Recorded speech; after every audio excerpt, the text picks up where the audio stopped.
Well, hey, good evening, everybody. Welcome to this fine Tuesday evening. Glad you're joining me here tonight instead of watching all that crummy American politics stuff that's going to be happening on all the prime channels. Maybe we could take your minds off that. We've done a good job of taking COVID off your mind from week to week, and hopefully we can take that election stuff off your mind too.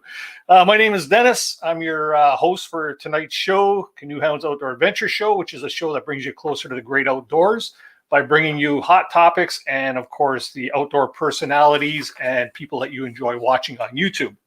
We're live here every Tuesday evening at 7 p.m. Eastern Daylight Time, or is it Eastern Standard Time now with the time change? Anyways, hopefully you're not late tonight based on the time change from the other day. If you haven't already done so, take a look below the screen there and you'll see a subscribe button. If that thing is red, I need you to click on that and turn it gray. You know, it's just a customary thing when you come into the show here. So it always does a good thing for the channel. And then after you do that, if you see the little bell that pops up, hit the bell notification and you will be alerted to each show that we are going to be having from week to week, as well as some of my videos that I post from time to time. While you're at it, you can also hit that like button down there. Let's see a nice thumbs up. And if you don't like the show, hit the thumbs down, but hit it 2 times. Okay, make it count.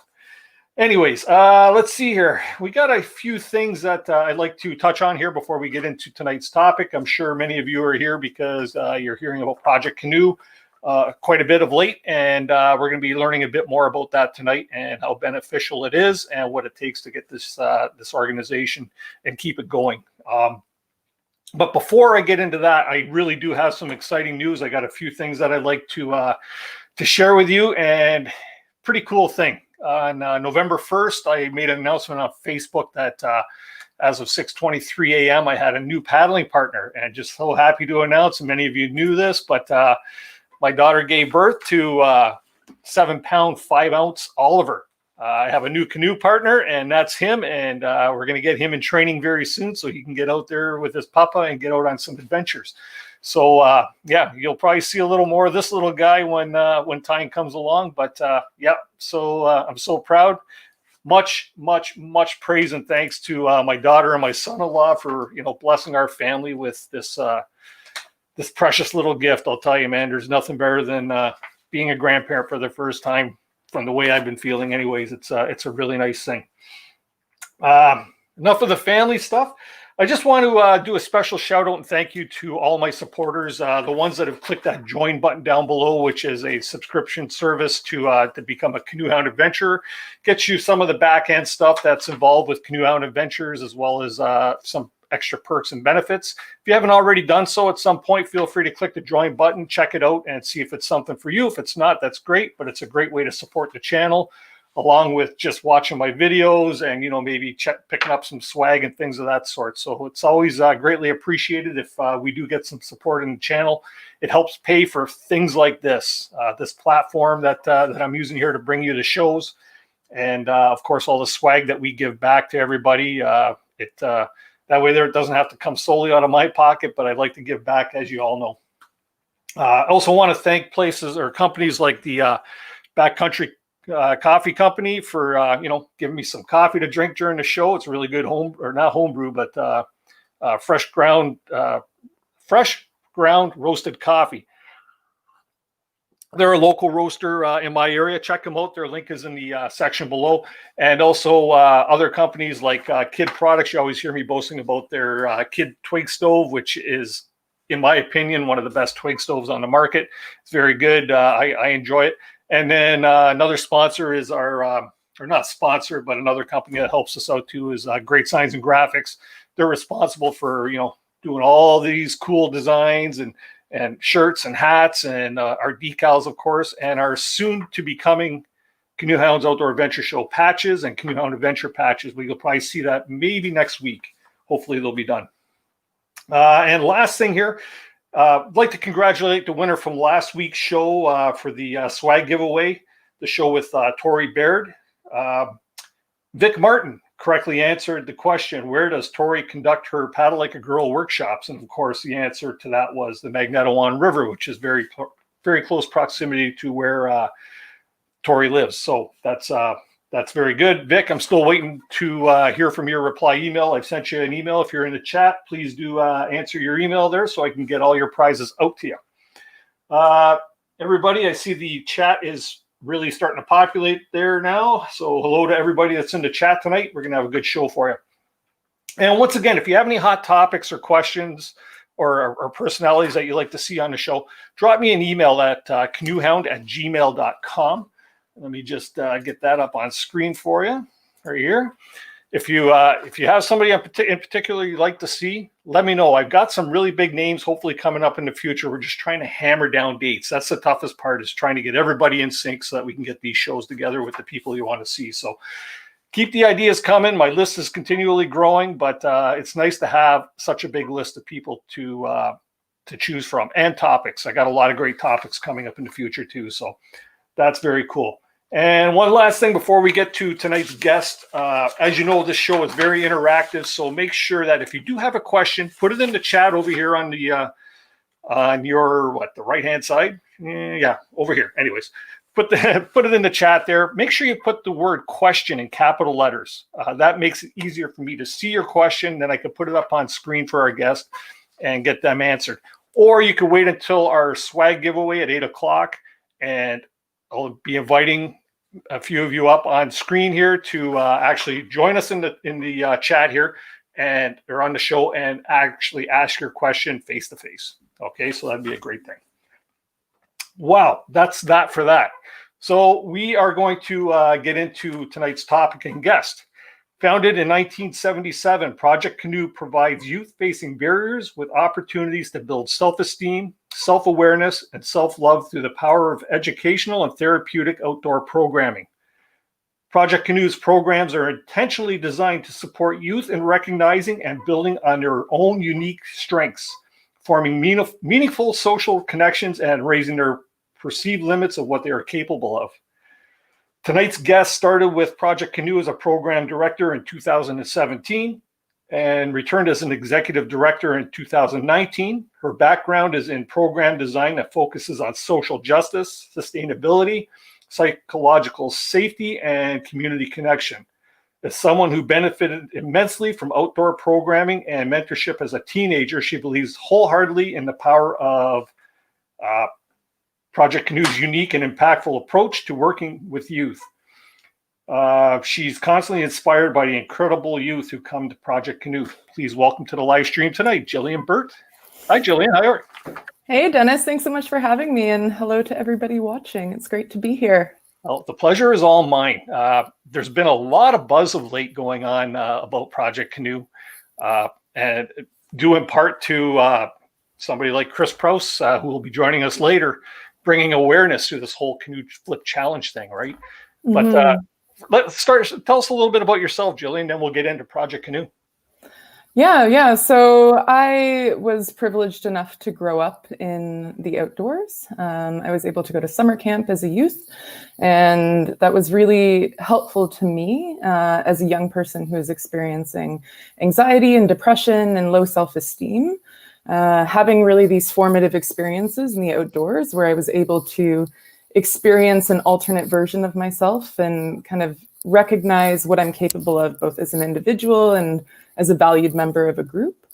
And I've been involved in education and nonprofits for ever since then, for my entire career. And then, as Dennis, as you mentioned, I came to Project Canoe in 2017 as the program director, and just a year tomorrow, I became the executive director. And it's been a great almost 4 years with PC, seeing it grow and being able to work with an incredible group of youth. That's awesome.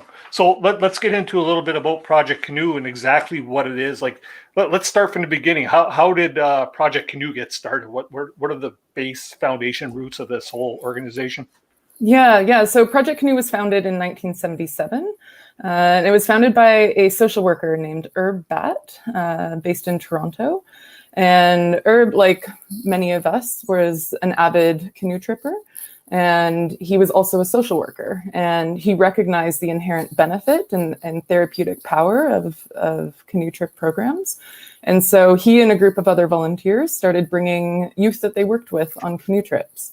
And it just grew and flourished from there. And so we were incorporated as a registered charity in we've been going ever since then, and we've served over 4,500 youth since 1977. But what was the whole brainchild behind it? What caused him, or what made him want to start this whole organization? Though, was it did he have somebody that he was dealing with at the time, or? Yeah, so it was a number of youth that he was working with, and they just kind of started it. It was the 70s. It was a little different. The restrictions were a little more relaxed there, and they just piled up a group of youth in a van with a bunch of social workers and went on a canoe trip. And the impacts of the canoe trip on the youth were incredible. And so they kept doing it year after year, and started getting some funding for it and hiring some staff to kind of expand the program. And it's just grown from there. Okay. So speaking about the youth, okay, we have somebody in the basement here that's actually been a participant and now has a bigger part to do with Project Canoe. So this is Aaron, and we'll be bringing him up in just a short minute. I wanted to ask, how do you get your participants? How are people brought to you to actually take and benefit from the program? Yeah, so youth come to us in a number of ways. Many of our youth are referred to us through the Children's Aid Societies, so they're one of our referral partners. So caseworkers and social workers from the Children's Aid Society will refer individual youth to us. And we also have youth come to us from different mental health organizations and other youth-serving community organizations. And then we have youth referred to us through school boards and friends and family. So it's really a varied referral pool. Awesome. That's awesome. Yeah. And age range, is there a specific age group that you deal with? Yeah, so we work with youth age 13 to 18, and sometimes we'll go outside of that range, but that's our primary age range. Very cool. So just to let everybody know, we're going to bounce around to a couple of different places here in tonight's show, just because we have a couple of time constraints. I'm going to bring somebody in that's actually brought or has actually participated in this, and we're going to get Aaron to tell us his story. Let's bring him in. Hi, Aaron. How you doing tonight? Very good. Thank you. Thanks very much for joining us tonight. I know you're a little tight on time, so we won't take up too much of that. But just love to get your take on it. What did you get out of Project Canoe? So when I was a youth, I guess I was around 12 or 13. So this is 2002 or 2003. I was homeschooled up until that point and after. And so I didn't have a lot of social connection. My parents did a good job at trying to facilitate that with different kinds of programming, but ultimately, I didn't make a lot of lasting connections. When I went to Project Canoe as a child like that, I went in very shy, very unsure of myself, and didn't really feel like I could make friends very easily. Very, very quickly into the trip, I think I had done an 8-day trip in my first year. I noticed a lot of very specific things. One is that when there were issues that happened on the trip, where there was some kind of bullying or fighting or something like that, the leaders would separate the youth and talk to them individually, and they would ask, "Hey, what's going on? What's wrong?" And that really stuck with me immediately, because I had never been spoken to in that way before. I had never had an adult that wasn't just my parents look at me and say, "Hey, how are you doing? What's going on? Like, are things okay?" And instead of just scolding you or like telling you off or something like that. So I found that the language and the way they were handling the trips were very different than what I had experienced with any kind of teacher or adult figure in my life. I feel like outside of not being connected to society like everyone else was, I came in with a little bit more privileges than some of the other kids, but immediately I knew I wanted to be a big part of that program. So every year for me, it was a bit like Harry Potter, where I waited all the way to the summer so that I could go on a trip and just feel that again, just feel sort of accepted and like a part of a group of people who like that you're there and want to see what you can do.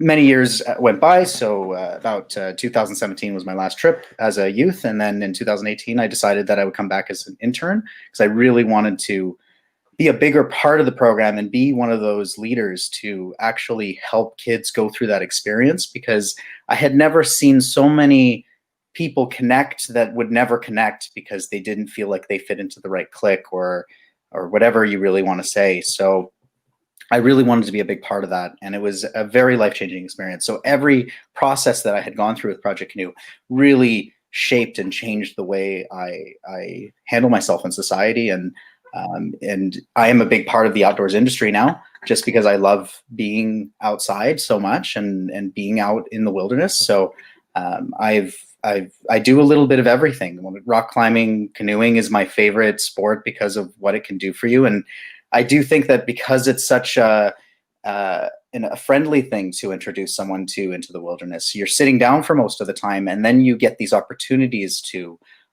push yourself if you want to, when you want to carry a boat or a wanagan, which I know we don't do that quite as much, but it was quite an experience, I think, when I was a kid to put a wooden box on my back and walk through the forest. Yeah. Yeah, you don't see that very often. So now you as a youth, you were actually you participated in this more than one time? So I got to go back 4 times. I went on several 8-day trips, a 18-day long trip, and a 21-day long LIT trip, which gave me a lot of opportunity. And in those years, Project Canoe had a little bit more funding, so they were actually able to send me to something called UCAN, which they funded and were making sure that I would get more opportunity outside of Project Canoe. And we've always strived for that. And so now that I'm on the board, I am a big advocate for getting as many opportunities for our youth as possible, because they have so many barriers in life, so many that are quite unfair, that hold them back and make them feel like it's their fault. And I feel like Project Canoe in 5 days, 8 days, manages to create such a strong trust that we can guide them afterwards into something that they really want to be doing. Cool. So as a youth, when you are, I won't say thrust into this, but when you're introduced to this, and obviously you're brought in with all these other youths, many with the same situation as you were facing at the time. How is that? Are you feeling a bit apprehensive when you're meeting up with these new people, not knowing them, and you actually have to go out on an 8-day canoe trip with them, type of thing? So I think, like, I remember the very first time I got in the boat. So I remember our first trip, they actually drove us away from the campgrounds because we weren't doing a loop. We were going to just, I think, do several portages and a straight shot back to the campground that we were using at the time. And I remember getting in the boat and sort of paddling out and going like, oh my God, I'm doing it. Yeah. Like, it was very foreign to me. My family didn't have a lot of money, and I never had thought about doing something like this before. My sister had got the opportunity through school to actually participate in Project Canoe, and had also interned and worked for them. And so it was through her that she recommended that I should try something like this, and it was very life-changing for me. Mm-hmm. And through this whole experience, obviously, like from what you're telling us, it's really changed your life. Yeah. Is this something you find with most youth, that most youth are coming out of this with the same type of thing? Yeah. So I'm not going to sit here and say that every single person who goes on trip ends up loving canoeing specifically. But what happens is usually, you hear things that you don't normally hear. Like, I remember I was on trip once, and one of these kids said, I didn't know I was funny, like stuff that manages to touch you in a way that you didn't realize, because you don't think about that kind of thing. You don't think about how the true self of someone isn't being shown, because there are people around them that make them feel like they can't express themselves in that way. So they get to be silly, they get to be funny, they get to be whoever it is that they want to be on these trips, because there's no judgments, and they connect with people that they normally wouldn't have connected with, both the leaders who are a little older than them, and they get to feel a little bit more close to an adult that they wouldn't, and with youth that they don't normally interact with because they come from very different worlds. And it's the testimonials, if you have a chance to ever see any of them or hear them, they're quite powerful. because they are very related to feeling accepted. Mm-hmm. And that's kind of part of the reason why I wanted to have somebody like yourself on this show is I could speak with Gillian all night about the program, but unless somebody sees the type of impact that it actually has on a particular individual, it might not have that same impact on the people that are watching this live stream tonight, right? Or those that are not familiar with the program itself. Now, it's affected you so much that you've actually come back and you're on the board of directors now. So you're now working with it. You not only gained from the experience, but now you're actually benefiting from it because you're actually employed through the whole situation. Yeah, I mean, I knew I wanted to, from the very first trip, I knew I wanted to be in a position like the leaders that were leading me. I wanted to be the one to give that experience to someone else. So I spent as much energy and time as I could to get myself into that position and go further. And being on the board of directors gives me the best chance to give them my advice from what youth experience on trips. And I am very proud at where we are today, because Project Canoe isn't the same program. It evolves and it is better, and it is better every day. And we have done a really good job at focusing on what we do best. And we realized that, you know, Project Canoe is much, much more than providing access. It is much more than a camp, because I found that most camps are aiming for trying to get as many kids as possible. But of course, when you do that, you sacrifice on those personal experiences. When we bring out, you know, 4 kids and 2 leaders, or we bring out 3 leaders and 6 youth, we're keeping it to a 2-to-1 ratio. And with that, we can be there for them and be someone that listens. And that's a lot of the time what someone is looking for. When I was a kid, I had never been listened to the way I was listened to at Project Canoe. And that's what changed me, is the feeling like someone actually cared.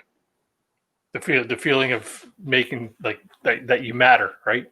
Yeah, that like what you say matters. And I've never seen any other program except for literally a Big Brother program where you have someone working with a kid for a year, right, or more, connecting with them and getting that trust. In 5 or 8 days, we almost achieve the same thing, because for that entire time, they're separated from influences where someone is telling them how good they're at something. A lot of the time, you know, it could be coming from a good place. Someone saying, "Hey, you're really good at this thing," but that might not be what they really want to do.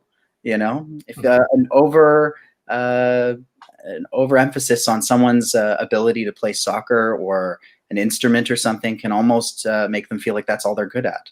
And a lot of the times, you know, I really mean it when I say, when someone walks through the woods with a canoe on their back for the first time, it's like they're Rocky, you know, like they're like, "Oh my God, I can't believe I did this," you know. No, you know what?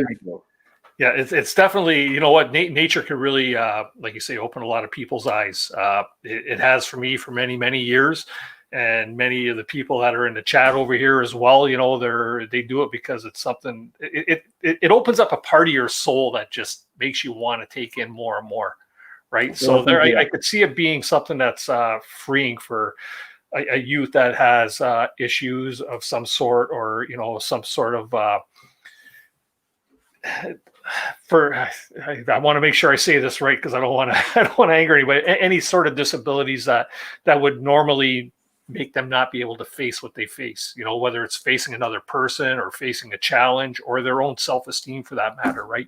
So out of this whole thing, Aaron, like when you said you've been on 4 different what's the proper term, trips? I guess we call it. Yeah. I think youth trips. The ones that trips. Okay. Participated in. Did you make any lasting relationships with any, like, say for instance, you know, one of your counselors, or like, you know, or another youth that was in the program?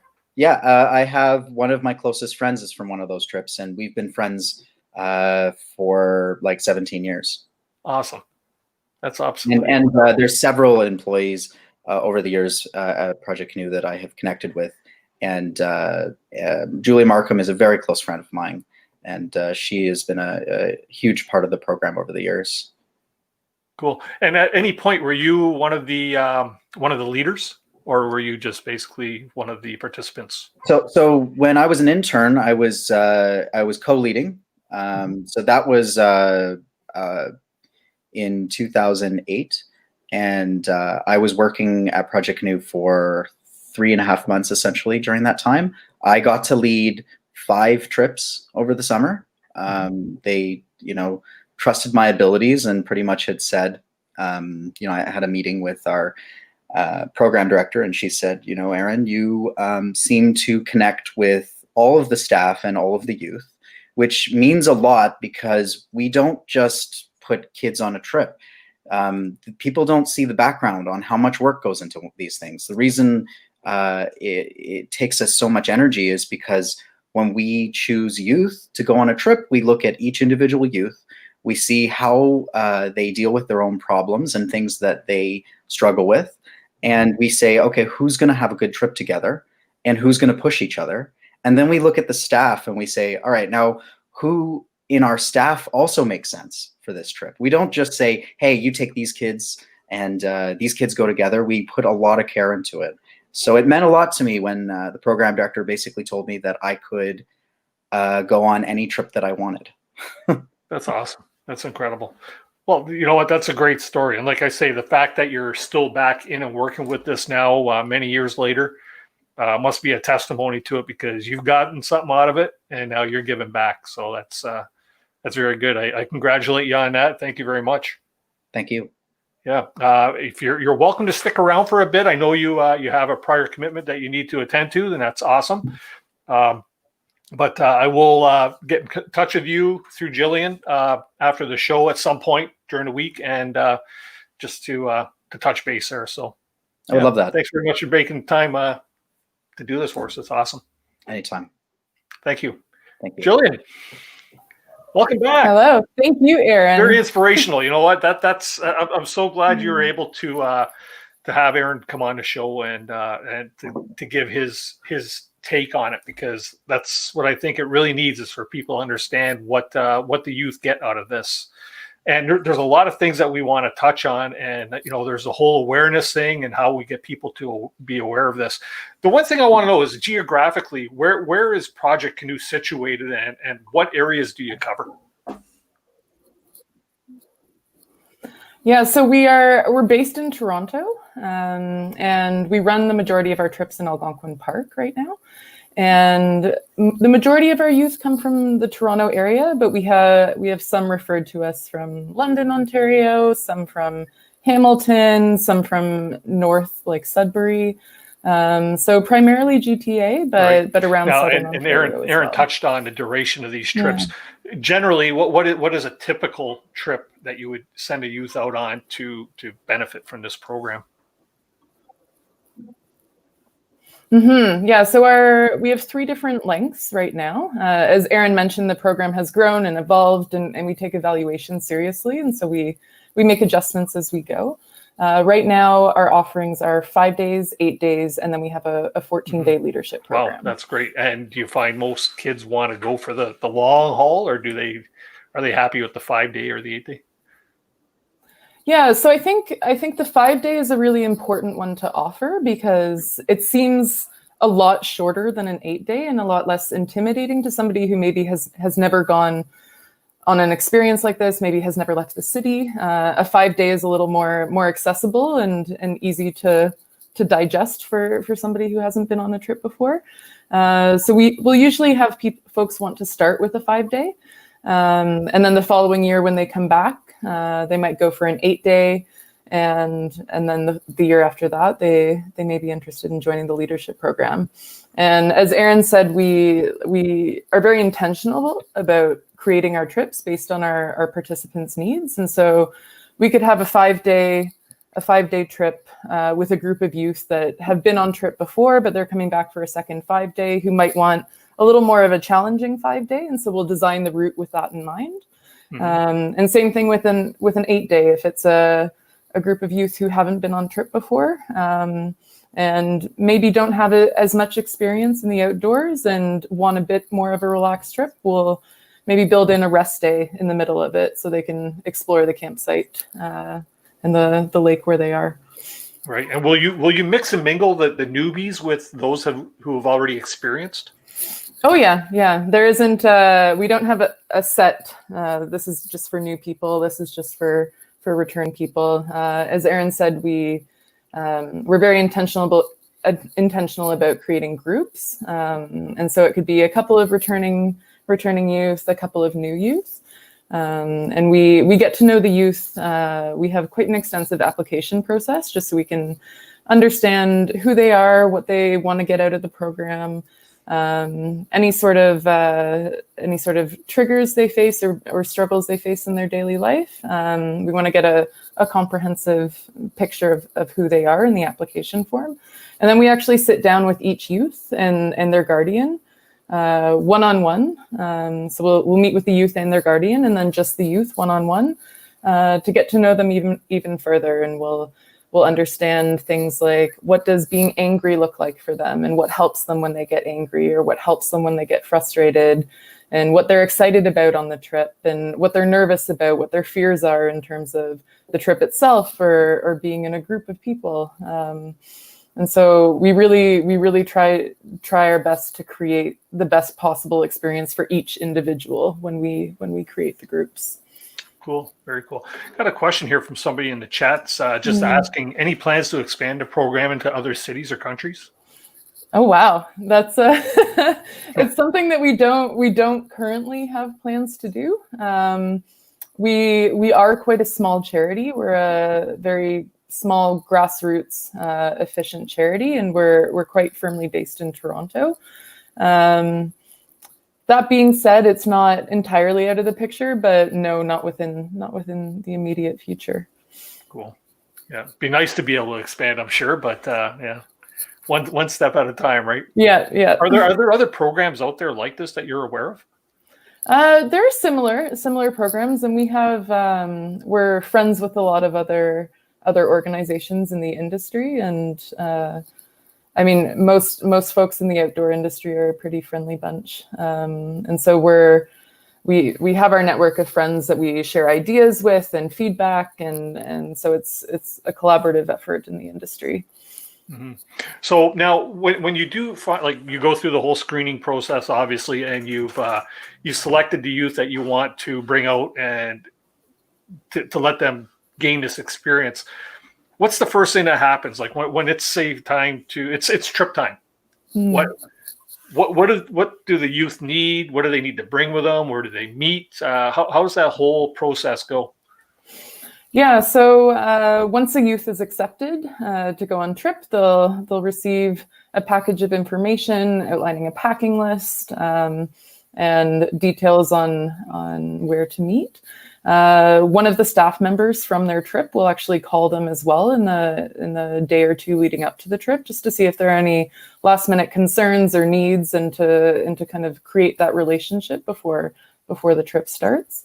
And as for the packing list, it's quite basic, but we also have a storage locker up near Algonquin Park that we stop at that's fully stocked with quick dry clothing, shoes, rain gear, paddles, life jackets. We provide sleeping bags, tents. They just really need to show up with some clothes, and then they can bring some personal items, like they can bring a book or a notebook.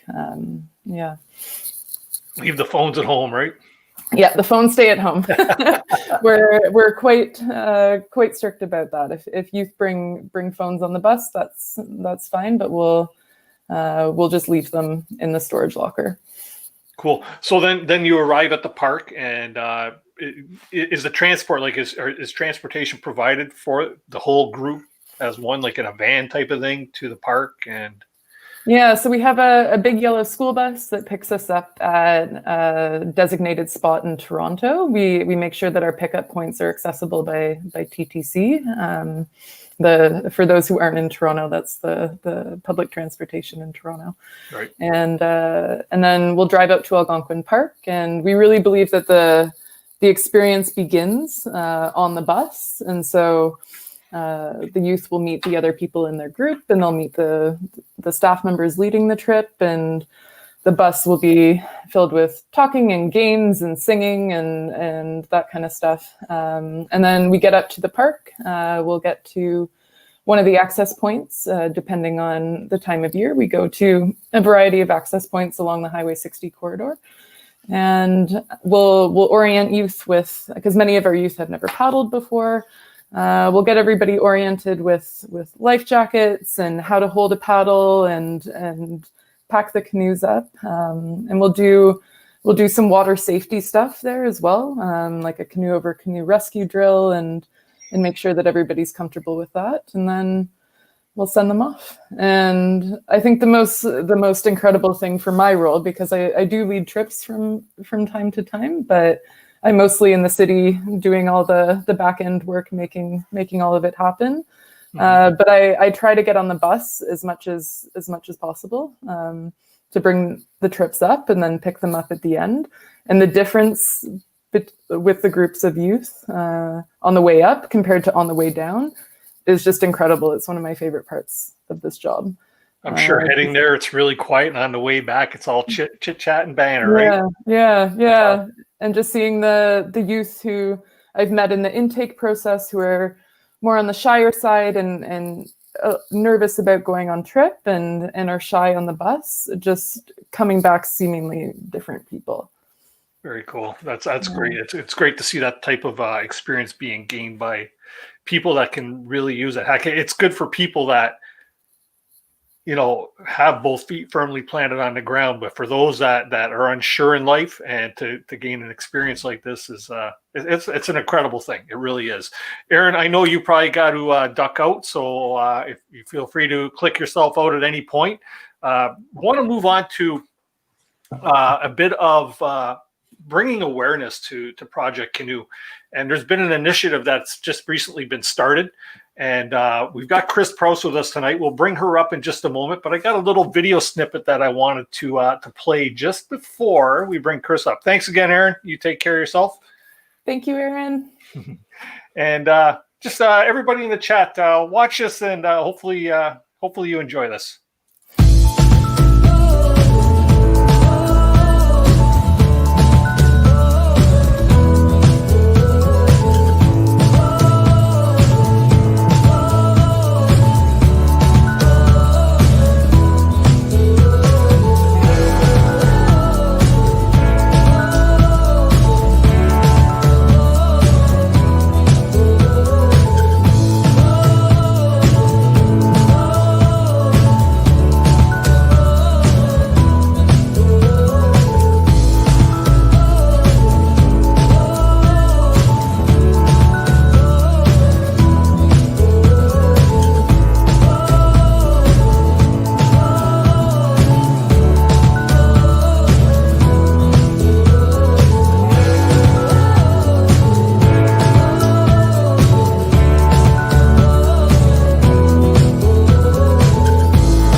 Catchy little tune, eh? That was great. I was just grinning from ear to ear watching that whole awesome. thing. You know what? The whole premise of this whole show is obviously to bring awareness to all of Project Canoe and what they're offering. And I think from what you just seen through that little video snippet, I apologize for the quality of the photos because they were just screenshots at low resolution. But I tried to get everybody that I was aware of that has participated in something that Chris Prouse has started called the Canoe Flip Challenge. Chris put out this challenge starting with, a couple months ago, and it didn't take off. But the second time around here, it's seeming to grab some attention, right? So, Chris, tell us a little bit about we know Chris Prouse. Everybody in the chat here knows who Chris Prouse is, and we love your videos. Thank you very much. But tell us what urged you to start this whole challenge? Oh, wow. So Julie and I were going to take on the Venus Link, and we had a feeling the rate at which we would do the Venus Link would garner some attention. And we thought, and my hat is off to the Northern Scavengers who used their Venus Link trip to raise money for Project Canoe as well. And so we took a page out of their book and decided to do the same thing. And at the same time, we thought, when I watched the Northern Scavengers series, not only was it the first time I heard about the Venus Link, but it was also the first time I heard about Project Canoe. So we kind of felt, if there are people in the community who are still finding out about Project Canoe, we can try to raise money and support for Project Canoe and also help spread awareness throughout the community. So hopefully we're getting Project Canoe out there in front of more eyeballs and more people. So Yeah. Yeah. And you know what? It's obvious too that, and I touched on it in, I think, one of the first 2 clips of that video, is that this community of outdoors people, or people that love the outdoors, see what this is all about and understand what it's about, because we all have this love for it, right? So it's really cool to see. I don't know how many are there, maybe 15 or 20 or so different people who have participated in this challenge, raising how much, Gillian, so far to this point? So we've actually, I just checked about an hour before coming on here, and we just crossed $3,000 and over 60 people who donated. And just to give a little bit of context on that, our cost for sending one youth on a 5-day trip is $1,500. And so the Canoe Flip Challenge, just in what has it been, 2 weeks now, has sent 2 youth on trip next year. Which is incredible. And so we're so thankful to you, Chris, and to you, Dennis, and everybody else who's watching, who's participated, because it's incredible for a small charity who's gone through a difficult year to just have this amazing wave of support from the outdoor community. So we're so thankful. And again, as a small charity, small donations go a very long way. Yeah, I know for a fact that there's probably still going to be quite a few challenges coming down the pipeline too from different people, because we're more than just a community of like Ontario folk, right? We kind of spread across the countries, right? Canada, US. So I put it on there. You don't have to be challenged to take on this Canoe Flip Challenge. For one, if you're a YouTuber, it's going to give you something to put on your channel, some content, right? And it's supporting a great cause, right? So by all means, get wacky with it. Like I loved the one that from Northern Scavengers. Help me with that. I'm having a brain. Oh, the unicycle. Yeah, the unicycle. Yeah, that was amazing. I so everybody's getting really creative what they're doing, having fun with it. John from Backcountry Angling there, he did one flip. Right? But he made it count, right? And everybody's getting really creative with this. So it's a fun way to support such a good cause. Now, Gillian, you had mentioned that what we've raised so far, like the $3,000, will get 2 youth out. Where do the funds come from for this whole program? Yeah, so we get our funding from a variety of different sources. We actually, as a small charity, we have no core funding, and so it's a bit of it's quite a hustle and a little bit of magic to make it happen every year, but it happens every year. About a third of our budget comes from individual donors, which is amazing. The power of our community is just incredible and so impactful. And we also receive some funding from some corporate sponsors and from some charitable foundations as well. And then we also receive some funding from the federal government through the Canada Summer Jobs Program. Mm-hmm. Yeah. Now, donations of cash are not the only things that you're looking for the organization. There's other ways people can actually give to the organization other than monetary value, right? Mm-hmm. Yeah. So we have folks who'll reach out to us and say, "Hey, I've got this old canoe in my backyard. Could you use it?" And we're always our canoes get a little banged up, and so we're always looking to upgrade our fleet. And so we actually just had 2 donated a couple weeks ago from a very kind gentleman in Toronto. We have folks offering their services. Actually, through the Canoe Flip Challenge, we had somebody offer to create video content for us, which is amazing for us, and we have limited capacity for like communications. So offering to create promotional videos for us. We have an incredible group of volunteers who support our committee system, on our board of directors, like Aaron. And yeah, it's a real community effort. It takes a village to raise PC, and it goes on year after year. Sure. And how many people are working behind the scenes, not counting volunteers, but like people within the organization that are making this whole thing tick? Yeah. So in the summer, our staff team is a group of 10, and that's including myself. So we have myself, we have a program director, a youth outreach coordinator, and then 7 canoe trip leaders who work through the summer. And then year round, I do count volunteers because our volunteers are quite active. For example, we're launching a winter program in January, where we'll be doing a bunch of different activities in High Park in Toronto, cross-country skiing and snowshoeing and hiking, weather dependent. And Aaron actually, through his connections in the outdoor industry, secured a bunch of cross-country ski donations, and he's going to help run the program. So yeah, there's a ton of different ways to get involved. So is that called Project Ski or Project Snowshoe, or is it all just grouped under? It's actually a working title of the program is Project Ski. Yeah, is that right? Yeah. Wow.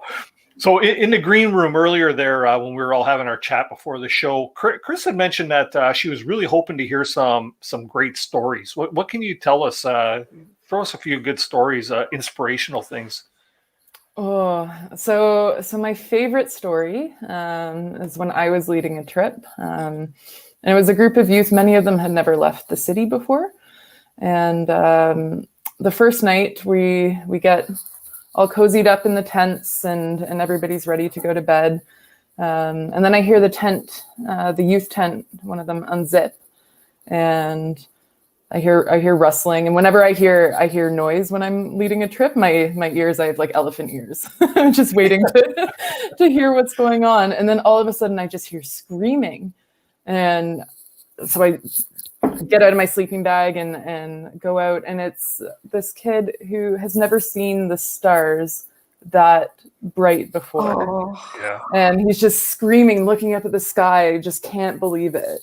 And that's just, yeah, one of my all-time favorite stories of going from my heart pounding so intensely to realizing it was just such a beautiful moment. And then we all ended up getting out of our sleeping bags. It was probably past midnight at that point, just to sit outside and look at the stars. And yeah, it was a really, really special moment.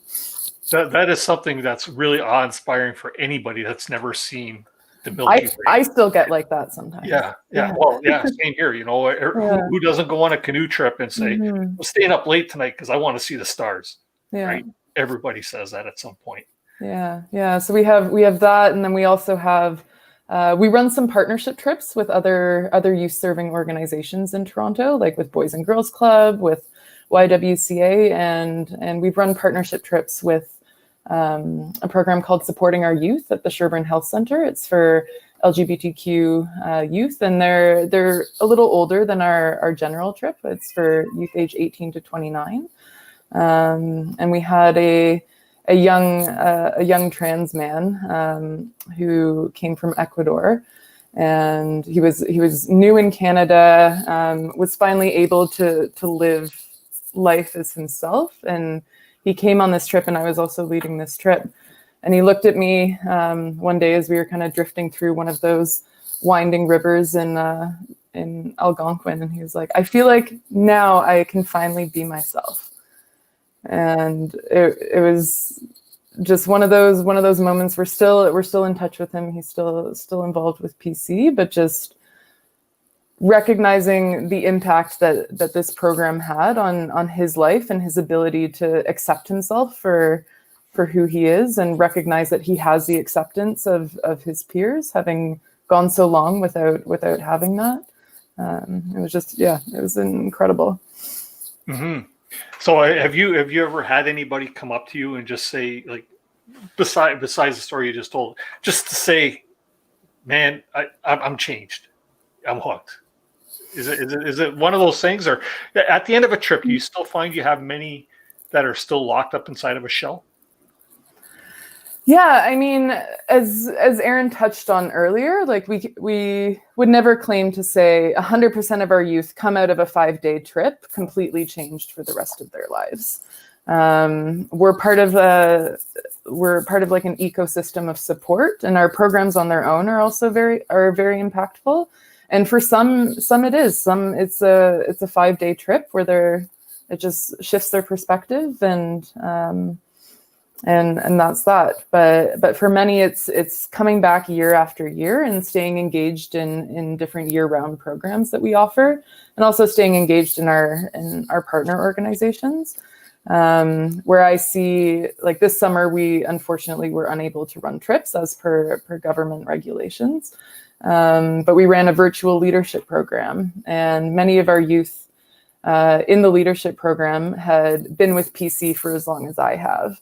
And so there's one youth who started in the program when she was 13, and she was the first intake meeting I ever did with PC. So she's a special one to me. They're all special, but and just seeing her grow from age 13 to how she was throughout this summer in the leadership program, it's just incredible. And she's able to articulate, like, the impact that this program over the past few years has had on her life and had on her perception of herself and on her capabilities and on what she wants to do in the future. I was lucky enough to, as part of this virtual leadership program, we gave care packages to each youth. And back in June, when we were unsure of, like, the postal service, like, there were Canada Post delays and everything. So I drove around to every youth's house to deliver the care packages. And so I would sit outside their homes with them for a little while and chat periodically throughout the summer.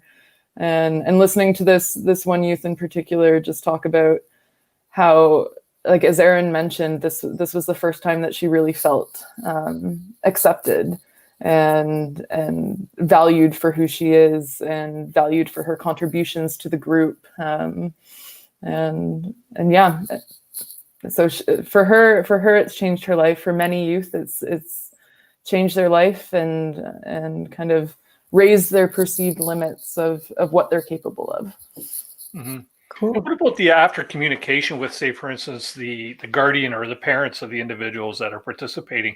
Do you ever hear back from them? Do you get generally positive feedback, or is it usually hear nothing type of deal? So we periodically reach out to guardians of past participants with surveys, just to understand from their perspective how their child or how the youth in their life has changed as a result of our programs, and it's overwhelmingly positive. One of the youth said that so after the trip leaders handwrite, like, a long letter to each youth, and we mail it out to them. So it just serves as a reminder of like their contributions on trip and how valued they were. And one of the parents said her son has that letter framed in his bedroom. Yeah. And to date, how many participants have you had in this program? Is there a count or a tally? Yeah, so over 4,500 now. Wow, since that's 1977. Incredible. Yeah. Wow.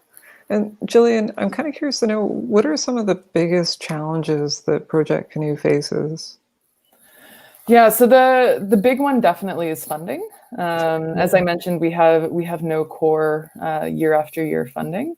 And so it's community is a big part of that. As I mentioned, individual donors make up a big part of it. I see somebody crawling on your floor. You're coming through. Yeah, so funding is a big challenge because we'd love to be able to grow and serve even more youth, but there are limitations to how much we can do. Bring him in, Chris. Bring him in.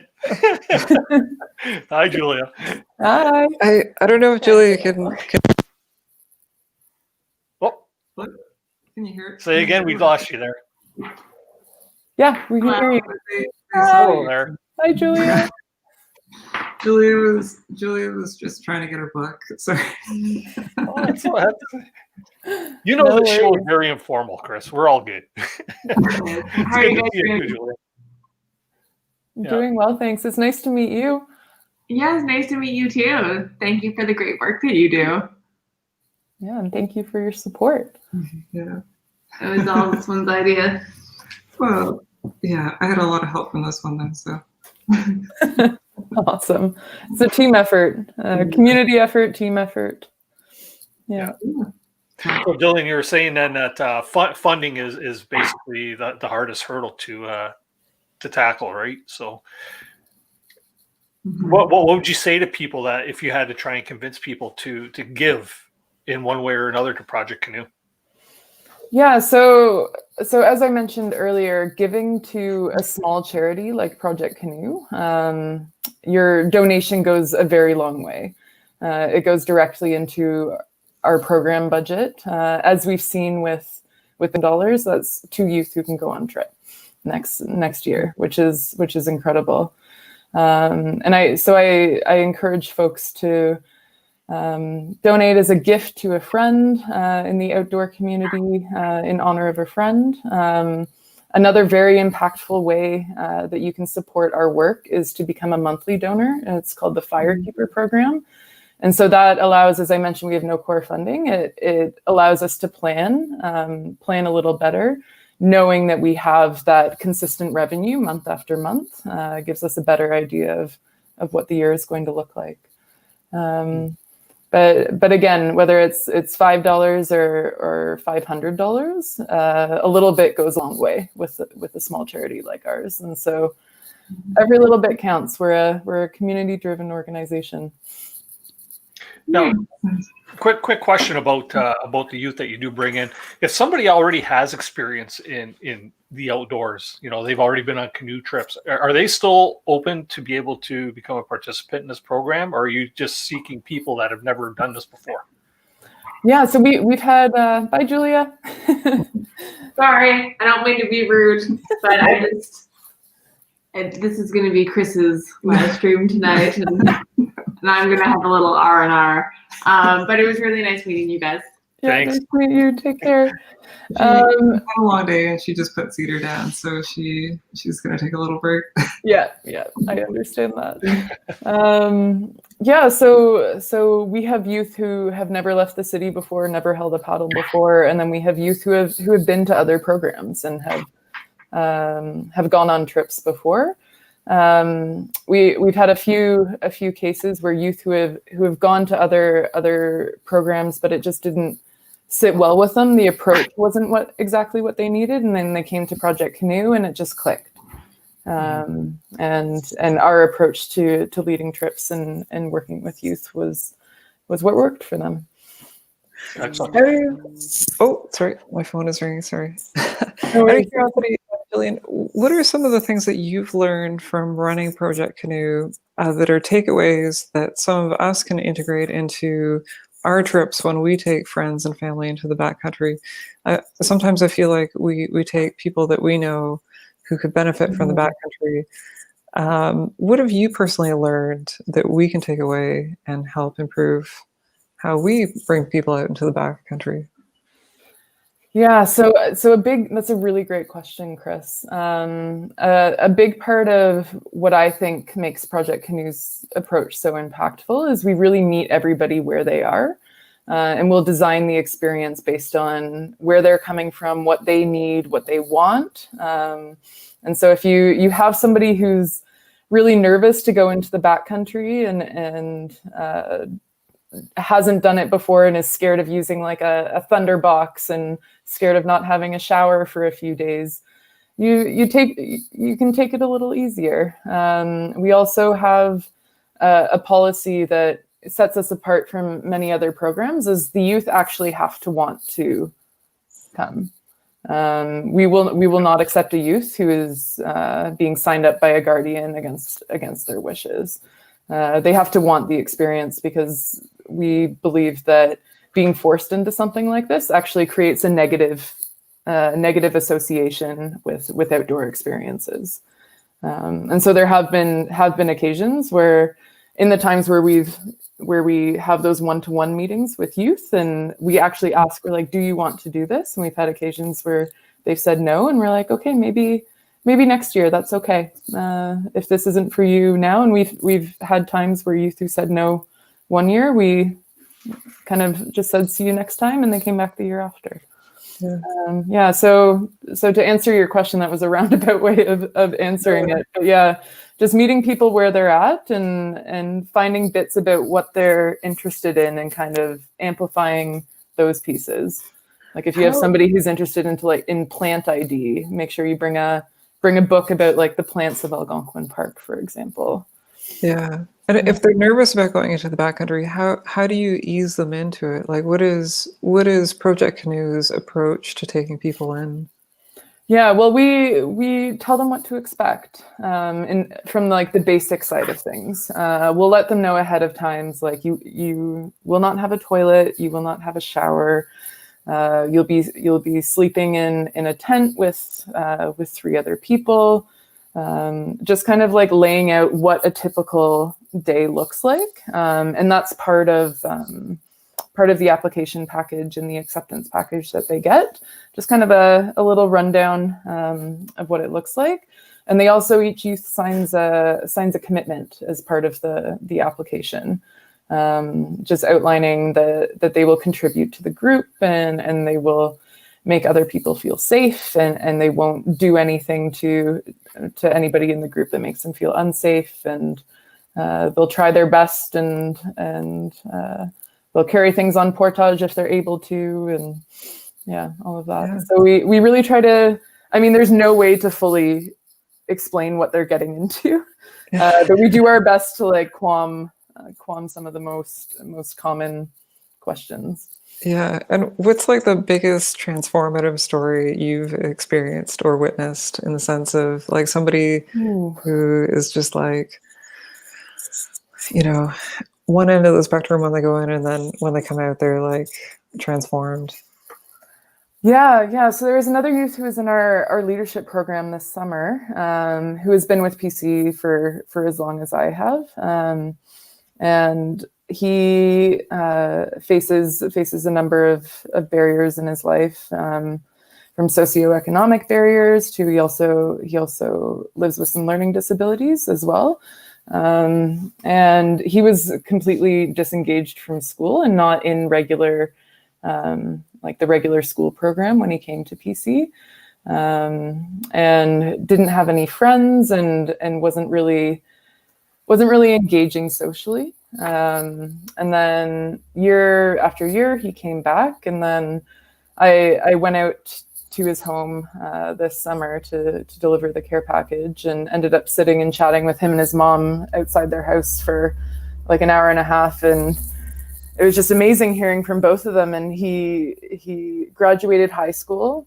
Like he went back into school, graduated high school. He's in college now, which he never thought he would be able to do. He got his driver's license, which he never thought he had the confidence to do. And he attributes a lot of that growth to the connections and mentorship and self-realizations that he experienced in PC. Yeah, cool. Yeah.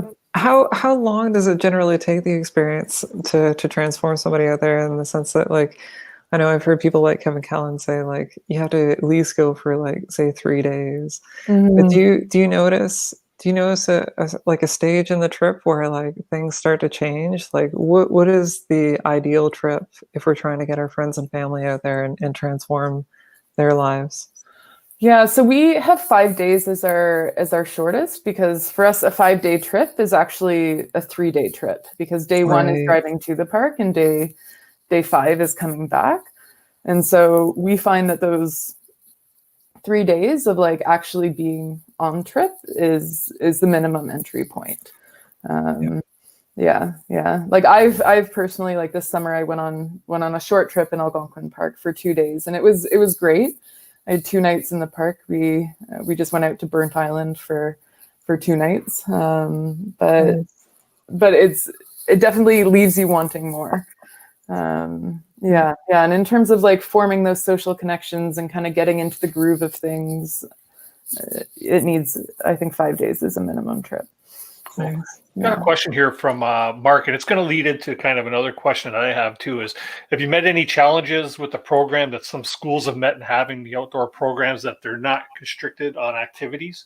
Do you run into problems with keeping the youth active while you're out there? Yeah. So I think this question is referring to some of the policies in different school boards surrounding outdoor education programs. And we always, like, we have an extensive risk management plan that's reviewed and updated every year in consultation with industry experts. And we don't face the same restrictions that a school board would face. We are an accredited member of the Ontario Camps Association, so we have a governing body and we have standards to adhere to. But within that, like, we do have quite a bit of freedom in terms of our risk management plan, and we take it very seriously in terms of consulting with experts in the outdoor industry. We have a doctor of emergency medicine as an advisor to us in crafting our risk management plan. I think that was what the question was getting at. Yeah. Yeah. So, and that kind of leads into the question that I've been wondering too. Actually, I got a couple, but a typical day out there, wake up, what time, and what is it that the participants are required to do while they're out there? Are they doing everything through the day, or are they being fed meals, or they have to work on together? What's a typical day out there? Yeah. So it's a collaborative effort. I like to refer to the trip groups as for this set period of time, whether it's 5, 8, or 14 days.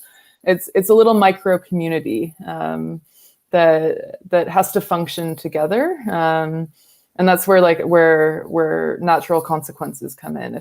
If somebody doesn't carry what they need to carry on a portage, then it takes longer to get to the site. So you kind of recognize that. But a typical day, generally wake up around when it gets light out, 6, 7 a.m.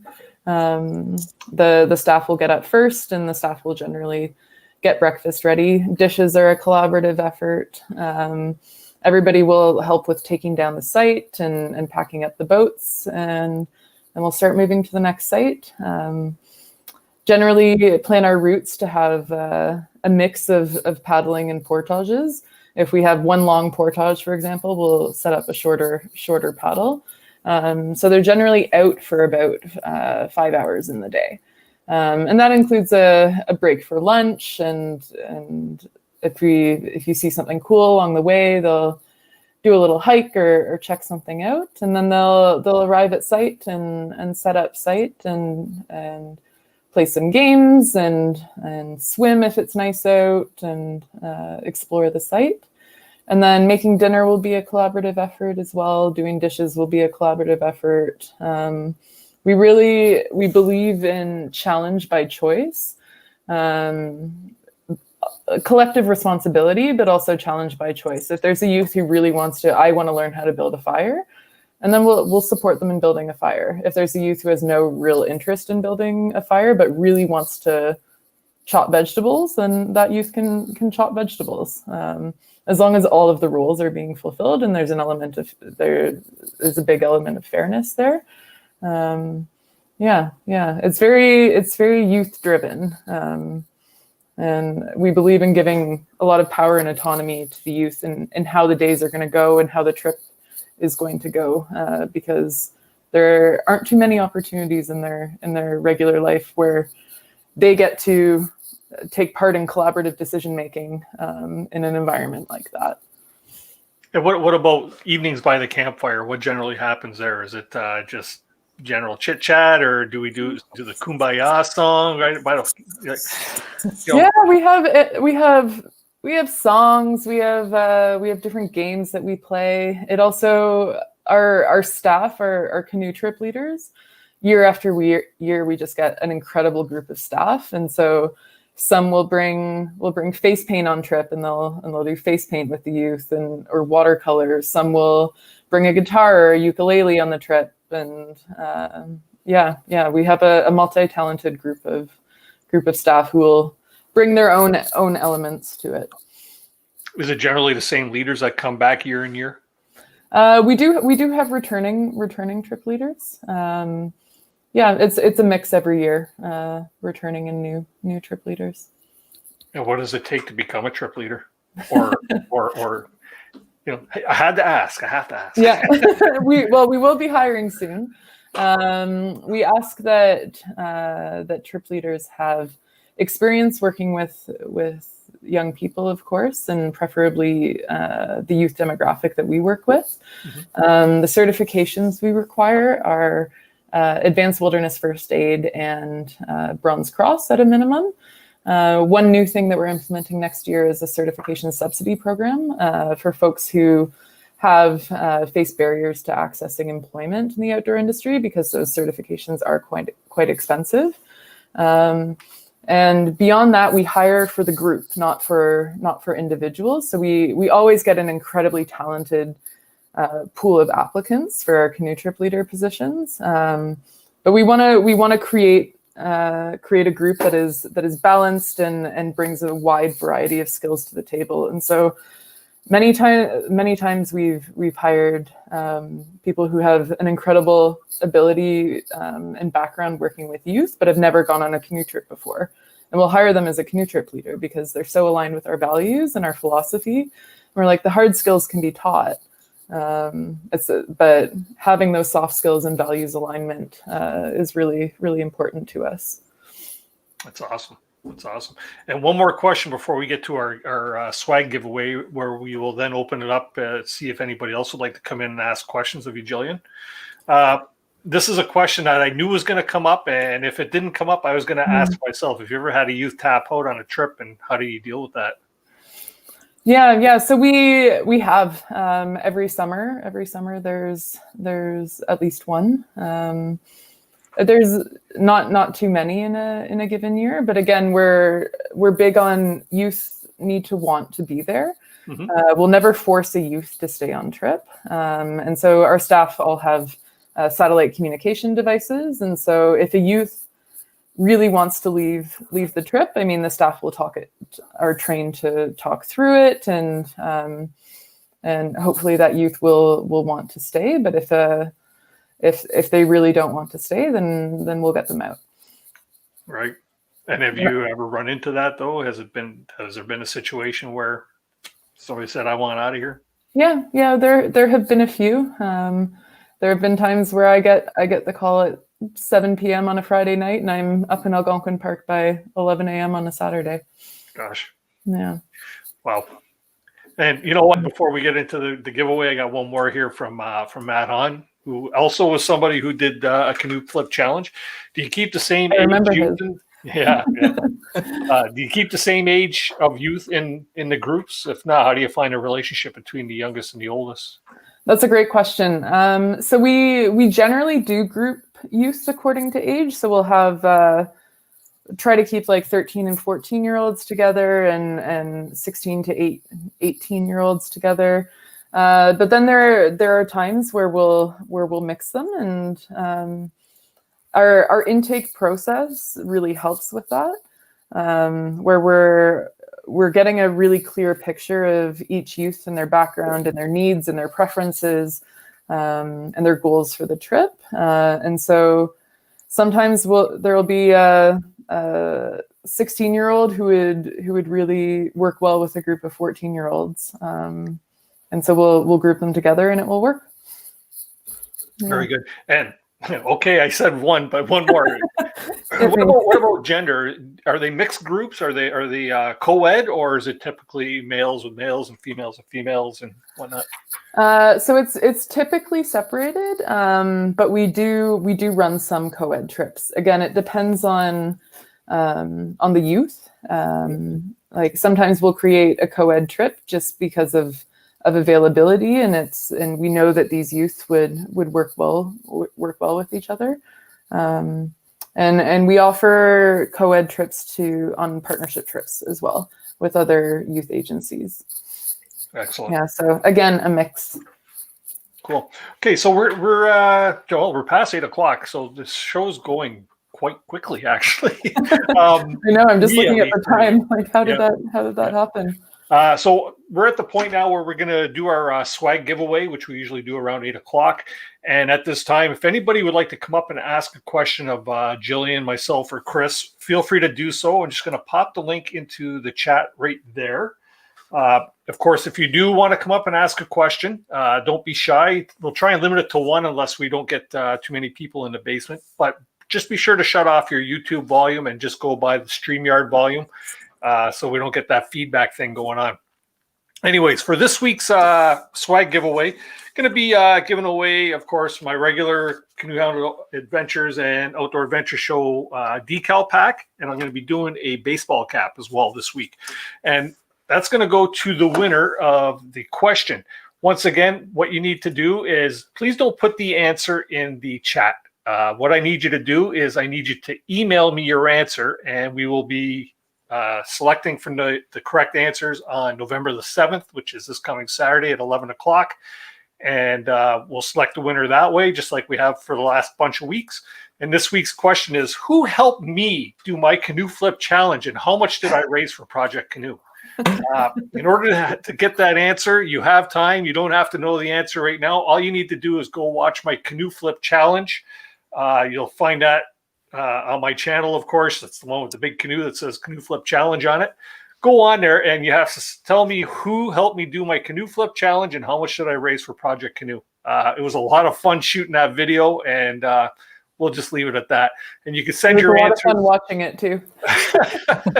Hey, my wife said I should have that person on the show tonight. And I said if I was a big movie producer and I could swing it somehow, I would have done it. But yeah.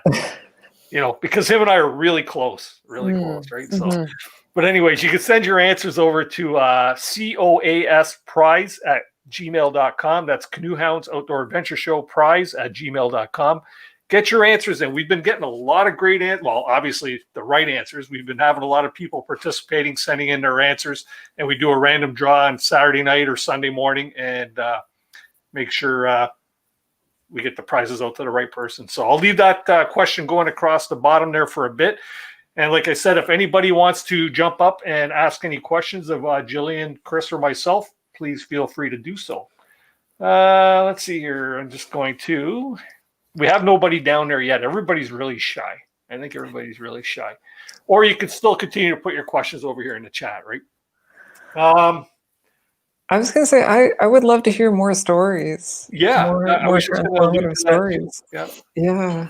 There's many years. There's got to be some great question or great stories out there.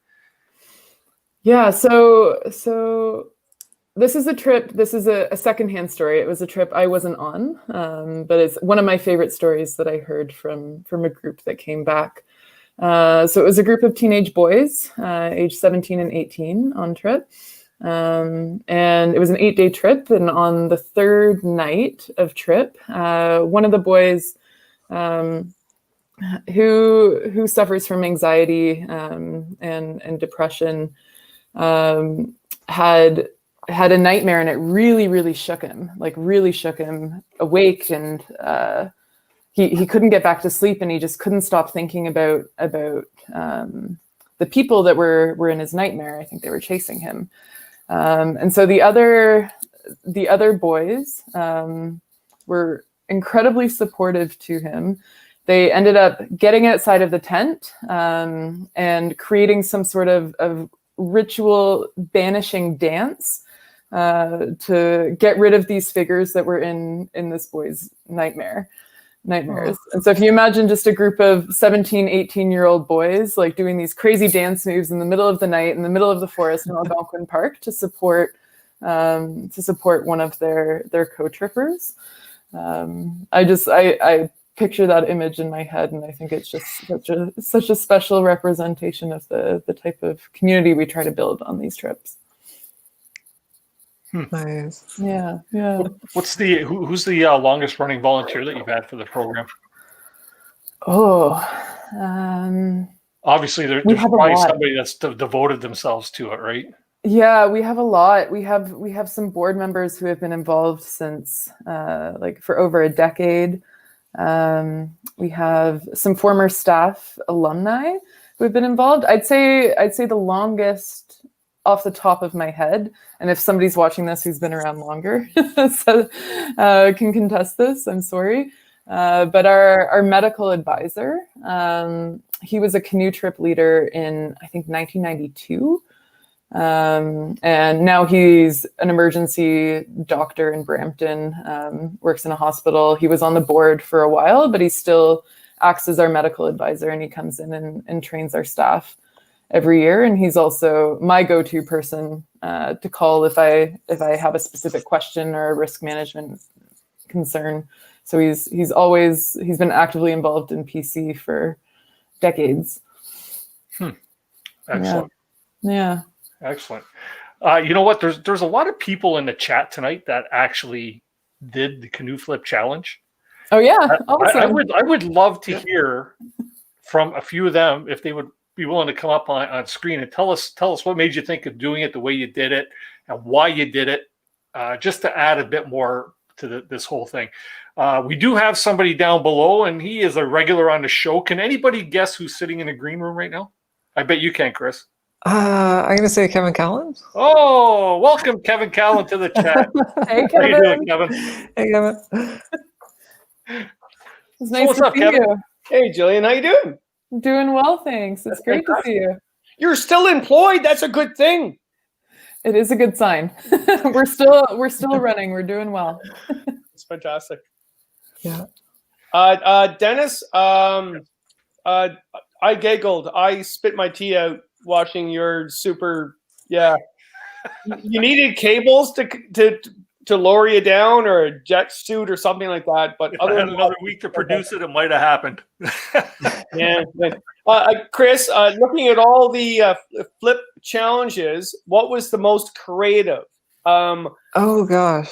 That's a tough one because there were some good It's a ones. really tough one. Yeah. Wow, there were I can't choose one. They were all really good, and I was so glad that people got creative with it. I was worried that people would get caught up in the number of flips that they did, and I'm so glad that people got creative with their flips and did it in their own unique, interesting ways. And I think that's actually why the second time we did it, we just flipped it once to show that people that you don't necessarily have to do it a big number of times. Just go out and have fun with it. That's because we don't want to do that. I mean, I didn't want to. But it was interesting. The average flip was 10 to 11 flips. Yeah. So that means we're all average. We're all normal. Unless you have superpowers. But we won't get into that, right? I don't want to give anything away, right? Yeah. You know the funny part about that was, and this is great. We got two other canoe flip challenge people in the basement here. I'll bring you two up in just a second. But when we were doing that challenge, my wife was behind the camera, right? And you couldn't hear because there was supposed to be drone footage too, but I didn't hit the record button. Oh. So I had to put that music over my challenge, right? When my friend was helping me out there. And so I lost all that, but my wife, you could hear in the background going, time is up. Because I went like 10 seconds over or something because I wanted to get 20 in, right? And she kept going, time. Shh. So you didn't hear that though. Anyways. What are you saying, that there was no really super person that? What? Wait a minute. Oh yes, there was. I think he's at every day. Oh, you just burst my bubble, man. Anyways, we got Sue from Sue's Outdoor Crew here, and she was a challenge person, and good old Matt Hahn. How you doing? Hey, how's it going? Matt is the most exciting person in the world. My God, he never stops. Me? Really? Blah, blah, blah, blah, blah, blah. Oh, Kevin. he's me times 20. I swear What? to God. I don't like talking. So when I can't talk, I talk a lot. I saw your Temagami trip, Yeah? and people don't know that was a really tough trip you did. Yeah, we kind of knew going in, and then when it actually happened, it was it surprised us a little bit, but at the same time, we're like, yeah, this is kind of what we were expecting as to what Temagami is. It was pretty Oh my cool. God! Sorry, but I was taking a shot of whiskey every time you'd say, "I don't know really if I can keep going." Yeah. That's phenomenal. So let's talk a bit about our canoe flip challenges. I was just about to mention Sue's Outdoor Crew. I loved seeing all of your students involved. That was awesome. Yeah, I was actually surprised that they wanted to do that. And then after we were done, I had a few of the students that were like, "Well, can I just like lift the canoe myself? Like, can we do that, please?" I'm like, "We don't have time. Like, we were using class time for that, so we kind of had to like not waste too much time." But I was like, you know, educational experience. Yeah. Those are the best kind of classes when I was a kid, when we got to do different stuff other than class stuff, right? Yeah, they were quite excited, and it was raining. So we went to class. It was raining. I said, "You know what? It's raining. We can't go outside. It's just too gross." They're like, "No, we have our rain jackets on. Like, we're ready to go." I'm like, "I have a tank top. I'm not ready." But the rain subsided, so then we're like, "Okay, we'll go outside. We'll get it done." And of course, it started raining on us as we're doing it. So, whatever. Yeah. Chris, Mark is asking, have you started, because you started the challenge, have you watched them all? Yeah, I've seen most of them. I think there are one or two that I haven't seen. There was one in the little clip reel that you put together, Dennis, that I haven't seen yet. But I do strive to watch them all. And thank you, everybody, for participating. That would probably be the one from the Kid Product guys. Okay, yeah, and there are new ones coming in every day. Yeah, which is heartwarming, really heartwarming to see.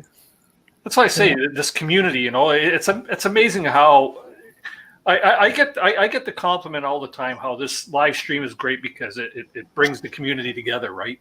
And this is exactly the type of thing that this outdoors community people group, every one of us that are in the live stream and the chat over here. It's a coming together, you know, and we're all supporting something that we believe in, right? And it's a love. It's not just about the canoeing. It's about helping. It's about helping, especially during these days, right? Like times are crazy right now. So, well, we're a group united by shared values and a shared love for the outdoors, and I think everybody here has their own story of how these outdoor experiences have shaped their lives.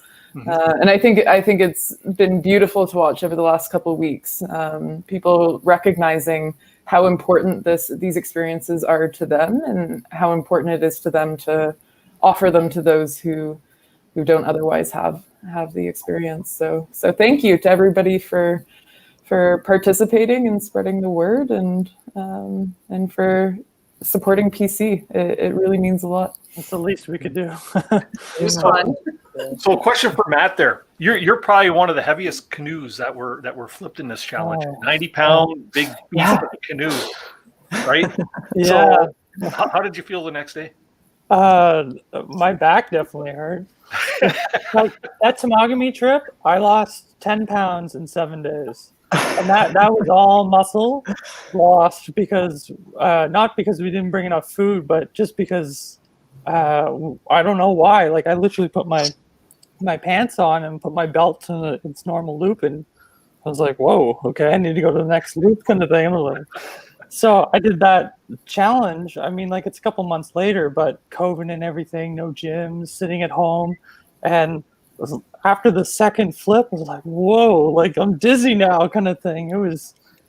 It's a crazy heavy canoe, and we don't know what it's made of, or like who made it, or anything. Like we think it's been like triple fiberglass or something, because it's literally like triple the weight of most canoes out there. Yeah. Wow. I know my bruise is still on my arm Yeah. from lifting heavy ones from our work, from the work. Yeah. Like Yeah. me, bruise. So I had a choice. I could have used the 30-pound canoe, or I could have used the 58-pound canoe. You chose well. Well, yes. I wanted to go easy on my helper for the video, right? Because I knew how he was going to feel the next day. So, Yeah. But we took that canoe on the what's called the bro trip, which is up now on my page, and just every time you flip it up, man, it's just. And then I think the worst part is 90 pounds sitting right there for the duration of the portage. Every step, it's like boom, boom, boom. You're just like, I just want to get this off my head. yeah. But yeah, it was fun to do it. That's why I had to go to that ultralight version, because it was heavy. I was gonna say, I love what you did, Matt, with the switch over to the lightweight canoe. We had to get out the Christmas ornaments early. I actually have a funny backstory for when we originally started the Canoe Flip Challenge. The first time that I did the flips, the 13 flips with the lightweight boat, it was actually the morning that we left to go do the Minas Link. Oh yeah. I was using the technique that the portage store people use, where they hold both hands on one side of the yoke and flip it up onto their shoulder like that. Yep. And I seriously hurt my wrist the morning that we're going to do the Minas Link, and oh my goodness, I was so concerned for like about 2 days, but thankfully the pain just kind of went away. But paddled through it. Yeah. But oh my gosh, yeah, like talk about surprises, like morning of. Just doing a different movement that you've never done before. Yeah, never tried to do it that fast, and completely. Yeah. So is that why you really switched it up to doing the world's slowest canoe flip challenge? Yeah. You struggled to stay under a minute there, big time. I was like, yeah. At that stage, I just wanted to show people that like it wasn't actually about the flips. It was more about doing it creatively and spreading the challenge. And I'm so glad the ball actually got rolling the second time. And my hat is off to all the people who took up the challenge. Sue, Matt, Kevin, Dennis, all the other people who were in the chat who took up the challenge. Like, my hat is off to you folks for getting it going. So for sure. Thank you. Now there's somebody in the basement here who to me had one of the most confusing, but I think he got the most flips total out of the canoe flip challenge, and that's Gary.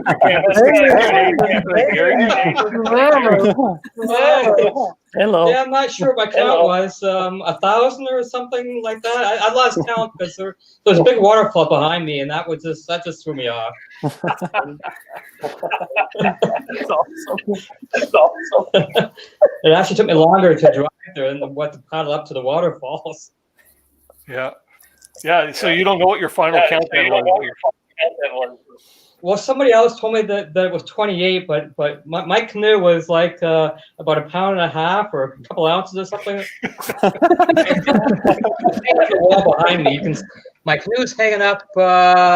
Can you see? Right behind me on the wall. Oh, there it is. Yeah. That's my canoe right there. Looks very arduous. Yes, it was very hard doing all those lifts. I had to work out for months just to work up to that. Hey, by the end of it, I thought you could make so much money that canoe will go on for Gary, can you turn your YouTube volume off, please? I believe it is. Let me check again. Yeah. Uh-oh. Yeah, mine's on. Okay, the YouTube volume needs to be on, or we'll get feedback. Like that.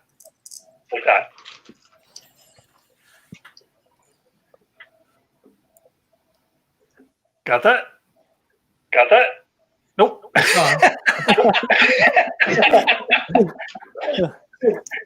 Yeah, it's just the YouTube. Yeah, just the YouTube.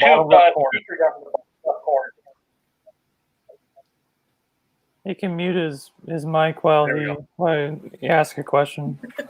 So, Kevin, you had a question?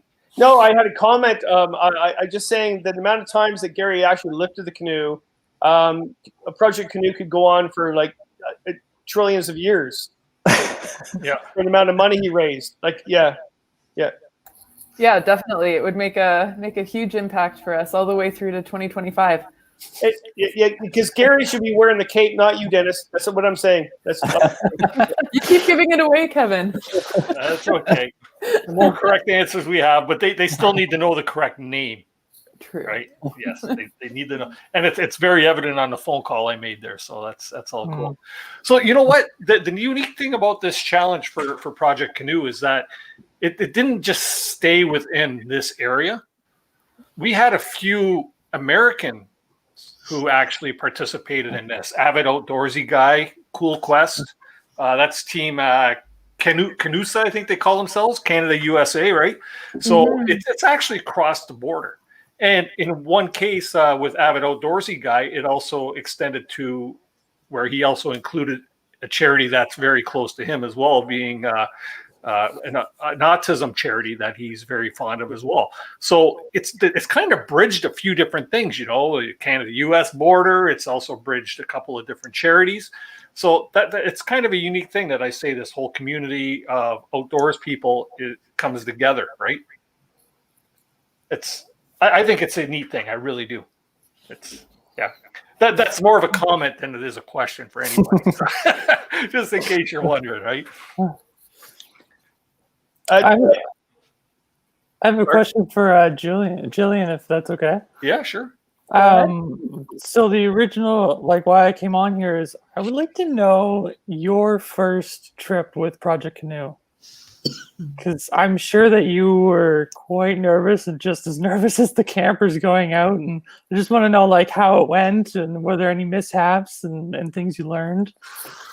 Yeah, that's a great question. So my first trip leading youth with Project Canoe, I touched on a story from it a little earlier. It was a partnership trip through Sherburne Health Center, with a group of LGBTQ youth through supporting our youth program. And again, a group of youth who had varying degrees of experiences in the outdoors. And we get up to Algonquin Park, we get to the Canoe Lake access point, and it is just torrential downpour.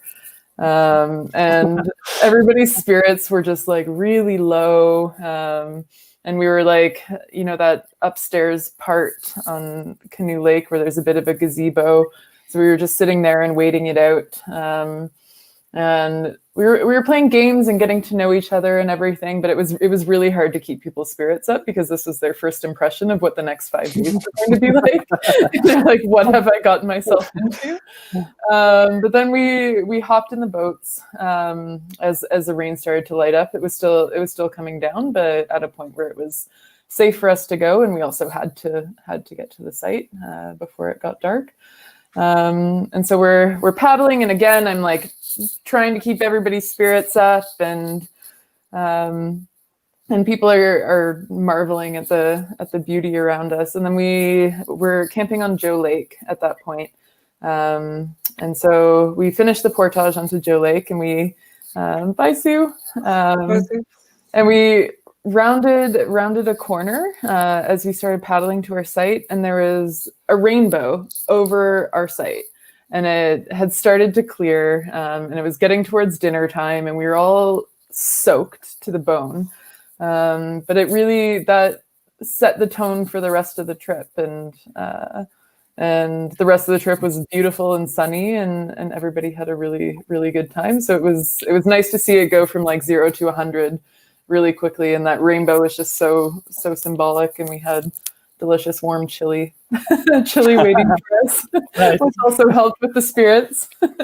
Nice. That's really cool. That's a good I find that rain on your very first trip it definitely wasn't your first canoe trip, but for the kids, Mhm. it really shows, like it happened on my first trip. It really shows like how if you can endure that through that miserable time, you can basically do anything else on the rest of the trip. So yeah. that's great that like everyone pushed through it and had a great time. And I think the rainbow is probably Mother Nature being like, sorry about that. Here's a rainbow. Yeah, I've got you for the next 4 days. Don't worry. Yeah, That's really cool. Yeah, no, it was yeah, there are so many stories that come out. My first trip, actually, my first canoe trip as a young person, I absolutely hated it. Really? I never wanted to go on another canoe trip again. I know Kevin's looking like, what? Really? Yeah, I was 12, and I just had it was just not a good time. It was at a camp that I was at as a young person, and the staff weren't super attentive to our needs at that point. And it was also raining, and it was muddy on portages, and I slipped and fell, and my big bright yellow rain suit was just like covered in mud all over the place, and I really didn't like it. But then I went back a year after. I guess I forgot how bad it was, and went back, and I was like, hey, there's something to it, and it became a really big part of my adolescence and my growth and development. Nice. Very good. Gillian, Cool Quest is wondering, did you go to summer camp as a kid?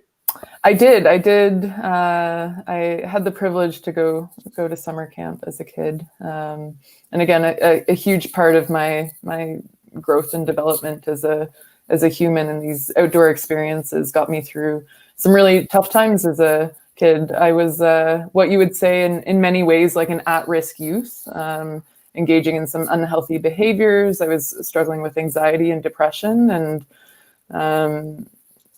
canoe trips were an escape and an opportunity for me to see myself in a different light and experience a new version of myself.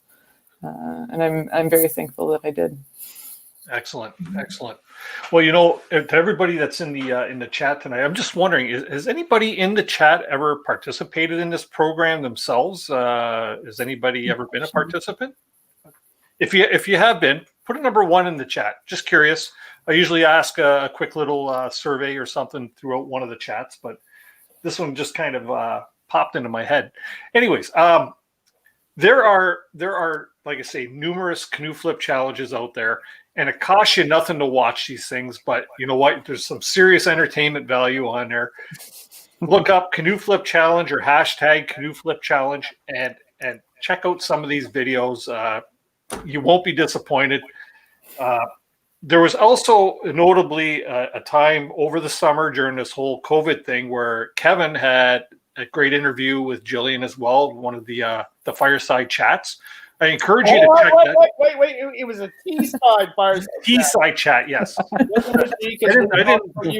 I didn't mention the W word though. That took a long time for me to get over. Yeah. What should do? But that was a really good video. Enjoyed it. You want to check that out for sure. Just go to Kevin's channel there, and you'll find that there. Just look up, keyword Project Canoe, and I'm sure it'll pop up there somewhere. But Gillian and I had a very lovely tea. Yes. We did. I drank mint tea out of my mug with a canoe on it. It was great. Yes, I mint tea as well with natural honey. Oh, yeah. Honey from where? Actually, just down the road. Oh, nice. Yeah, I swished the bees of my own. That's what. Wow. Yeah, that's cool. Sorry. Well,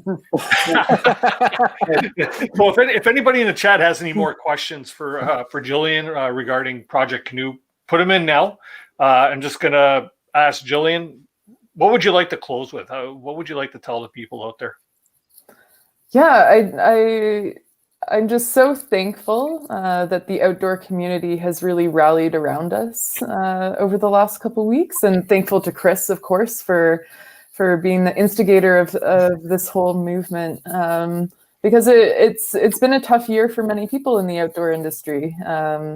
It's been a tough year for many people, period. COVID has kind of shattered our way of life as we knew it in many ways. And the impacts of COVID are being felt very deeply by the youth that we work with. They're unable to go to school in the same way that they once were. Mental health problems amongst youth are on the rise. The Canadian Mental Health Association has released some scary research, and we're about to go into a winter where these issues can become even more prevalent. So all of that to say,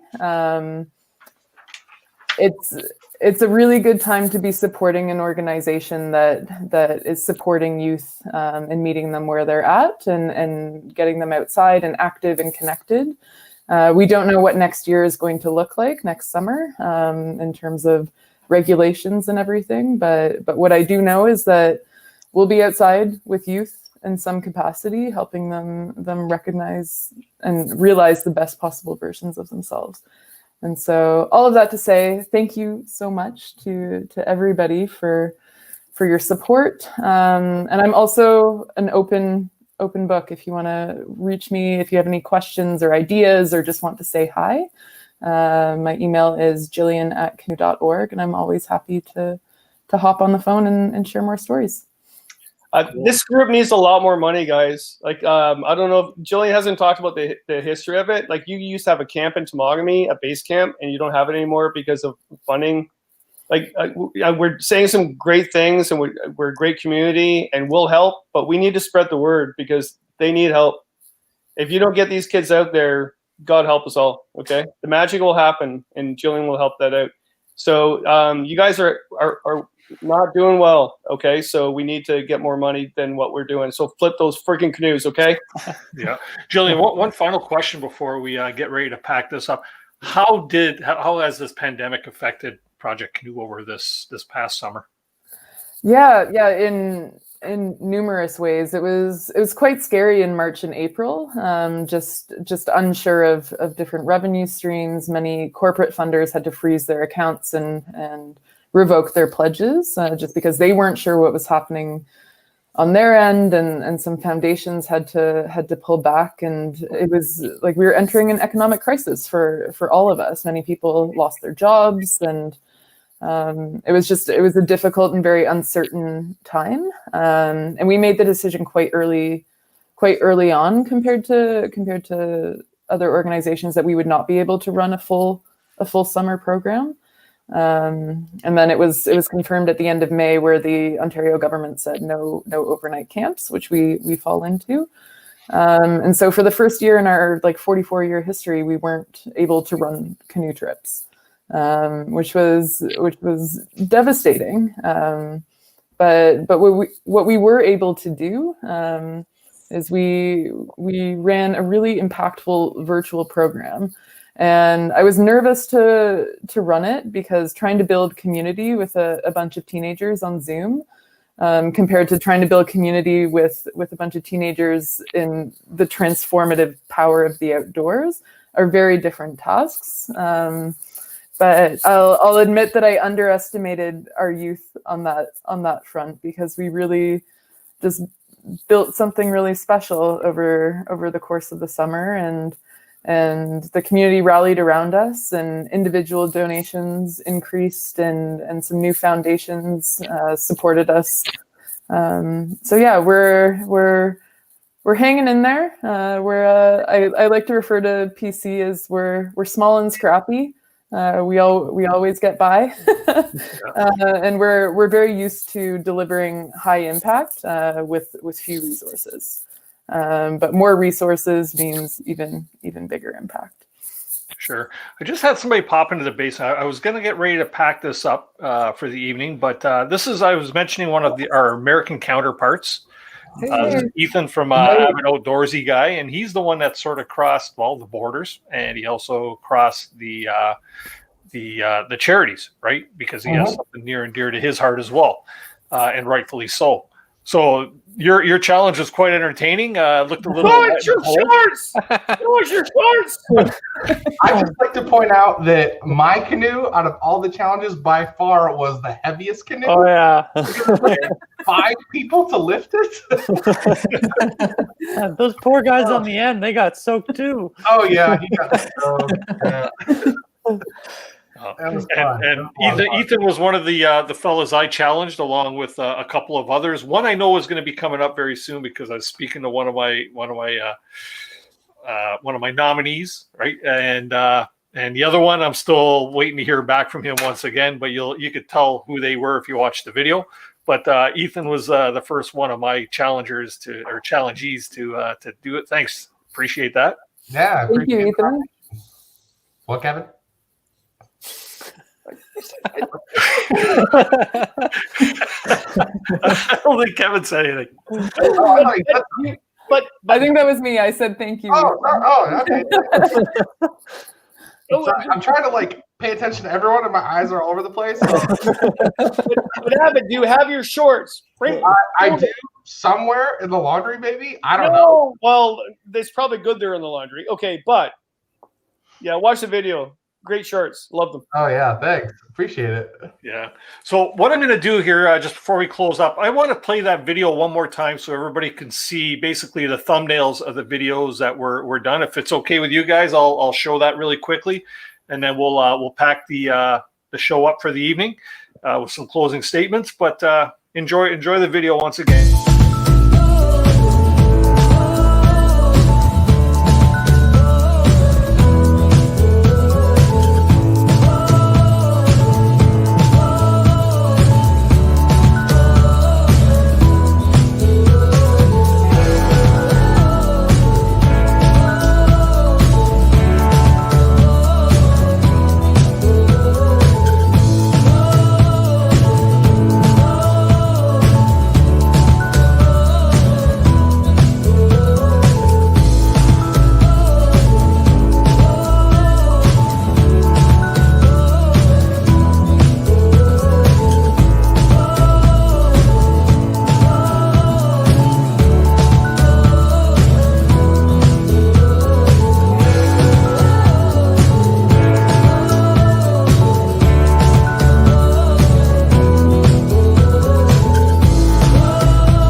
Enough said. And there you go, Kevin. You got to see Avid's Ethan's shorts again. and your super cape, Dennis. My what? And no, not Dennis's super cape. The Superman.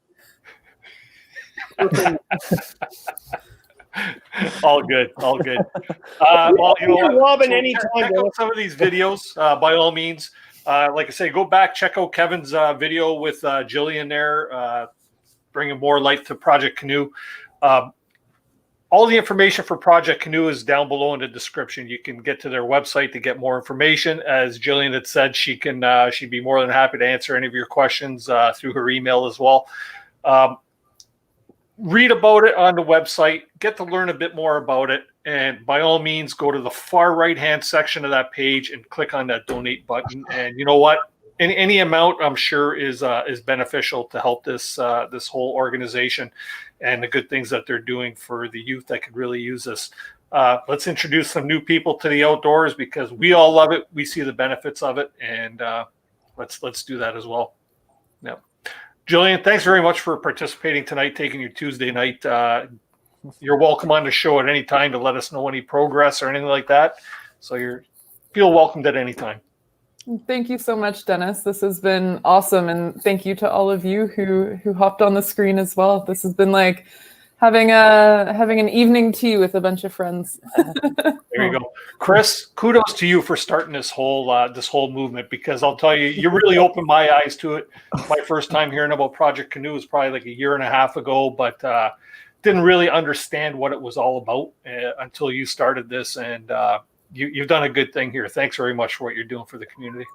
My pleasure, and kudos to everybody who's taken on the challenge. It's super heartwarming and stoked to see more.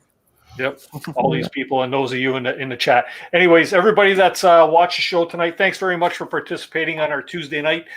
We look forward to seeing you next Tuesday. I don't have my guest locked down quite yet for the show next week, but as soon as I do, you'll see that in CANOEHOUND'S Outdoor Adventure Show Facebook page. You'll want to make sure you follow us and like us there, as well as hitting the subscribe button down below. And hey, wifey just showed up. She's the one that helped me do my canoe challenge part of it. Anyway. So amazing videography. He's the one that should wear the super cape. I'm just saying. She, yes. Yeah. Some people thought that was me. The legs. What are you saying? Anyways, I'd like to thank everybody for tuning in.